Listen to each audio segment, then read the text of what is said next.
राम तेरी गंगा मैली हो गई, पापियों के पाप धोते धोते। मित्रों, क्या आपको पता है कि माता पार्वती ने ही गंगा को मैली और काली होने का श्राप दिया था? जबकि दोनों बहनें ही हैं, फिर उन्होंने अपनी बहन माँ गंगा को श्राप क्यों दिया था?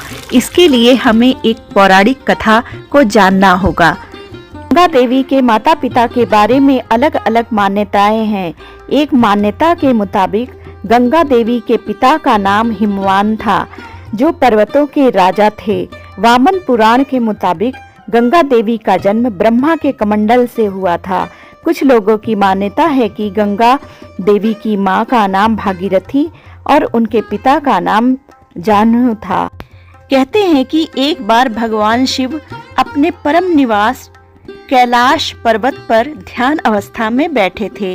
साथ में माता पार्वती भी ध्यान में मग्न थीं। शिव और शक्ति का यह सुंदर स्वरूप एक साथ बहुत सुंदर लग रहा था। एक तरफ जहां महादेव और महादेवी ध्यान में मग्न थे, वहीं शिव जी के परम भक्त नंदी जी अपने प्रभु और माता की शोभा को निहार रहे थे। दोनों का यह सुंदर स्वरूप देख खुद ही नंदी जी के नेत्रों से अश्रु बहने लगे। अपने भक्त के आंखों से बहते हुए अश्रु का भान जैसे ही महादेव को हुआ, उन्होंने अपने नेत्र खोले। महादेव ने जैसे ही भक्त चिंता में नेत्र खोले, उन्होंने देखा सामने माँ गंगा बैठी हुई हैं और उन्हें मुग्ध होकर देख रही थीं। शिव जी ने विस्मय पूर्वक पूछा, देवी गंगे आप? गंगा बोली, हे आदि पुरुष, आपके रूप को देखकर मैं आप पर मोहित हो गई हूँ। मुझे आप पत्नी रूप में स्वीकार करें। तब शिव जी कहते हैं, देवी गंगा आप तो जानती हैं, पार्वती के सिवा हम किसी को भी पत्नी रूप में स्वीकार नहीं कर सकते। हमारा विवाह पार्वती के साथ हुआ है और देवी पार्वती ही हमारी अर्धांगिनी है। मैंने आपकी तपस्या से प्रसन्न होकर आपको अपने शीर्ष पर स्थान दिया है। इसका अर्थ ये कदापि नहीं कि आप पार्वती का स्थान ले हे गंगा। परंतु जैसे ही ये स्वर माता पार्वती के कानों में पड़े, वो हैरान हो गईं। गंगा की ये बात सुनकर उनके नेत्र लाल हो गए और क्रोधवश में वे बोल पड़ी, देवी गंगा, सीमा न लांघिए, मत भूलिए महादेव मेरे पति हैं। यह सुनकर ठिठोली करते हुए गंगा बोली, अरे बहन, क्या फर्क पड़ता है? वैसे भी भले ही तुम महादेव की पत्नी हो, पर फिर भी वह देवाधिदेव महादेव शीर्ष पर तो मुझे ही धारण करते हैं। जहाँ कहीं महादेव के साथ तुम नहीं जा सकती हो, वहाँ पर भी मैं जा पाती हूँ। गंगा की ये बातें सुनते ही माता पार्वती के क्रोध का ठिकाना न रहा। क्रोधाग्नि में जलते हुए उन्हें श्राप देती हैं और कहती हैं, हे गंगे, तुमने मेरी बहन होने की सीमा लांघी है। मैं तुम्हें शाप देती हूँ, तुम में मृत देह बहेंगे। जन जन के पाप धोते धोते तुम मैली हो जाओगी और तुम्हारा रंग भी काला हो जाएगा। गंगा यह सुनते ही महादेव और महादेवी के चरणों में गिर गई और अपनी भूल समझ गई तथा महादेव और पार्वती से क्षमा याचना करने लगी। नहीं नहीं, मुझे इस तरह का शाप मत दो बहन, मुझे माफ कर दो, मुझे माफ कर दो, मुझसे गलती हो गई, मैं भूल गई थी। हे महादेव, मुझे क्षमा करें। हे देवी पार्वती, मुझे क्षमा करें। तब महादेव ने कहा, हे गंगे, इस श्राप को वापस नहीं लिया जा सकता, परंतु तुम्हारे पश्चाताप से प्रसन्न होकर हम तुम्हें इस श्राप से मुक्ति देते हैं। हे गंगे, तुम जनमानस के पापों से दूषित अवश्य होगी, पर संत जन के स्नान से ही तुम्हारी शुद्धि तुम्हें वापस प्राप्त होगी। इसके बाद से ही गंगा में स्नान करने से पाप धुलने लगे। तभी से लोग गंगा में स्नान करने के लिए दूर दूर से आते हैं और जाने अनजाने में किए गए पाप से मुक्ति पाते हैं। मित्रों, शिव और गंगा के बीच क्या संबंध रहा है, इसको लेकर बड़ी ही सुंदर कथा पुराणों में मिलती है। कथा के अनुसार एक बार पार्वती जी जब शिव को प्राप्त करने के लिए तपस्या करने जा रही थीं, तब वह अपनी बड़ी बहन गंगा से कहती हैं कि बहन तुम भी मेरे साथ चलो। और जब पार्वती जी उनकी तपस्या में लीन हो जाती हैं तो गंगा के भी मन में शिव को पति के रूप में प्राप्त करने के लिए लालच पैदा होता है और वह भी तपस्या करने लगती हैं। इसके पश्चात एक बार नारद जी नारायण नारायण करते हुए पार्वती जी के पास आते हैं और उनसे कहते हैं कि हे देवी पार्वती, जिसे तू पति बनाने के लिए तपस्या कर रही है, उसको ही अपना पति बनाने के लिए तेरी बड़ी बहन अर्थात गंगा भी तपस्या कर चुकी है।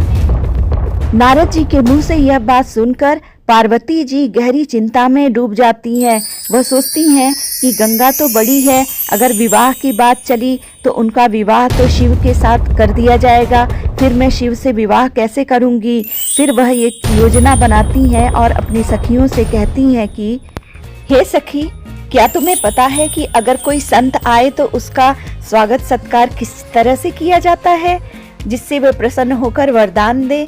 सखियां कहती हैं नहीं। तब वह कहती हैं कि जब संत आए तो उनके ऊपर पानी फेंक दो, इससे वह प्रसन्न हो जाएंगे।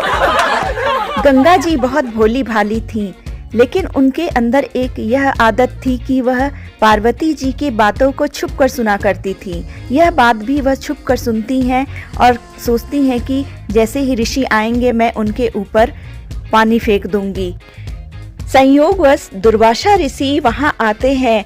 उन्हें देखते ही वह बहुत प्रसन्न होती हैं और फिर वह जल उठाकर उनके ऊपर फेंक देती हैं और सोचती हैं कि अब मुझे कोई न कोई आशीर्वाद मिलेगा। जल के फेंकते ही उनका वस्त्र भी खराब हो गए और वह क्रोधित होकर गंगा को श्राप देते हुए बोले, गंगा, तूने हिमालय राज की बड़ी बेटी होकर एक संत का अपमान किया है, एक संत पर पानी फेंका है, एक संत पर पानी फेंका है। मैं ऋषि दुर्वासा तुझे श्राप देता हूँ, तूने मुझ पर पानी फेंका है। तू स्त्री का शरीर छोड़कर तू पानी के रूप में बहेगी। हाँ, तू पानी के रूप में बहेगी। दुर्वासा ऋषि की यह बात सुनकर गंगा माँ बहुत ही भयभीत हो जाती हैं और क्रुद्ध भी हो जाती हैं। वह दुर्वासा ऋषि के चरणों पर गिर जाती हैं और कहती हैं कि हे ऋषिवर, मैंने जो कुछ भी किया है अनजाने में किया है, कृपया मुझे क्षमा करे ऋषिवर। वह कहती हैं कि हे पार्वती, तू मेरी छोटी बहन है, कैसी बहन है तू? तेरी वजह से मुझे इतना बड़ा श्राप मिला है, मैं क्या करूं भगवान, मैं क्या करूं? जा पार्वती, मैं तुझे श्राप देती हूँ। तभी वहाँ पर शिव प्रकट हो जाते हैं और गंगा से कहते हैं कि गंगा रुक, पार्वती को श्राप मत दे, क्योंकि यह मेरी अर्धांगिनी बनेगी, यह मेरी धर्मपत्नी बनेगी। अगर तू इसे श्राप दे देगी तो मैं इसे अपनी पत्नी नहीं बना सकता। हे प्रभु, मैं क्या करूं? मेरा शरीर पानी हो जाएगा, मैं क्या करूं? मैं स्त्री से पानी के रूप में बदल जाऊंगी, मेरे कुछ समझ में नहीं आ रहा है। एक काम कर गंगा, तू चिंता मत कर, भले मेरा विवाह पार्वती के साथ होगा पर मेरे बच्चों का लालन पालन तू करेगी। गंगा, दुनिया के लोग मेरा नाम तेरे नाम के साथ जोड़ेंगे और पृथ्वी पर जब तू आएगी, जब लोग तेरे नाम के साथ मेरा नाम जोड़कर स्नान करेंगे तो सभी संपूर्ण तीर्थों का फल उस जीव को प्राप्त हो जाएगा। ऋषि दुर्वासा भी यह सब देख रहे थे। उन्होंने अपनी दिव्य दृष्टि से नजर डाली तो उन्हें पता चला कि सचमुच यह सब पार्वती का किया कराया था। फिर वह गंगा से कहते हैं हे देवी गंगे, मेरा श्राप तो कभी झूठ नहीं होगा। आज के बाद तेरा ये शरीर नारी के बजाय जल रूप में परिवर्तित हो जाएगा। पर जा, तूने मुझसे माफी मांगी है और मैंने अपनी दिव्य दृष्टि से देखा है कि पार्वती की वजह से ये सब कुछ हुआ है। तेरा शरीर जल रूप तो हो जाएगा, लेकिन तेरे शरीर के बने हुए जल को मैं ब्रह्मा के कमंडल में अपनी शक्ति से पहुंचा दूंगा और ब्रह्मा जी विष्णु जी के दाहिने अंगूठे को रोज स्नान करा करके गुरु शिवलिंग की पूजा करते हुए तेरे जल को इतना पवित्र बना देंगे कि तू इस धरातल में आकर भी मरे हुए लोगों को भी स्वर्ग पहुंचाने वाली हो जाएगी और जिंदा जो लोग तेरे जल में स्नान करेंगे उन्हें पापों से मुक्ति दिलाएगी। जल बनने से पहले गंगा ने ऋषि दुर्वासा से विनती की कि हे प्रभु, भले मेरा शरीर जल बन जाए, लेकिन जिस पति के लिए मुझ गंगा ने तपस्या की है, हे ऋषि दुर्वासा, चाहे जल का ही क्यों न रूप हो, लेकिन मुझे जल रूप में भी भोलेनाथ पत्नी स्वीकार करके मुझे धारण करें। मुझे ऐसा वरदान दीजिए प्रभु। हे गंगे, तू जल रूप में भी भगवान शिव के उस स्थान पर रहेगी जिस स्थान पर दुनिया का कोई भक्त और धर्म भी नहीं जा सकेगा। तू सदैव गंगा शिव जी के साथ उनकी जटा अर्थात सिर पर रहेगी और वह तुझे अपनी मानस पत्नी स्वीकार करेंगे।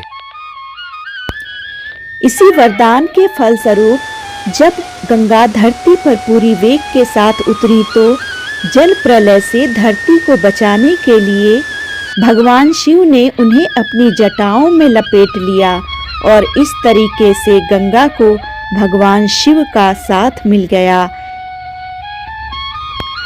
तो मित्रों, प्रेम से कहिए हर हर गंगे, हर हर गंगे, हर हर गंगे। ओम नमः शिवाय।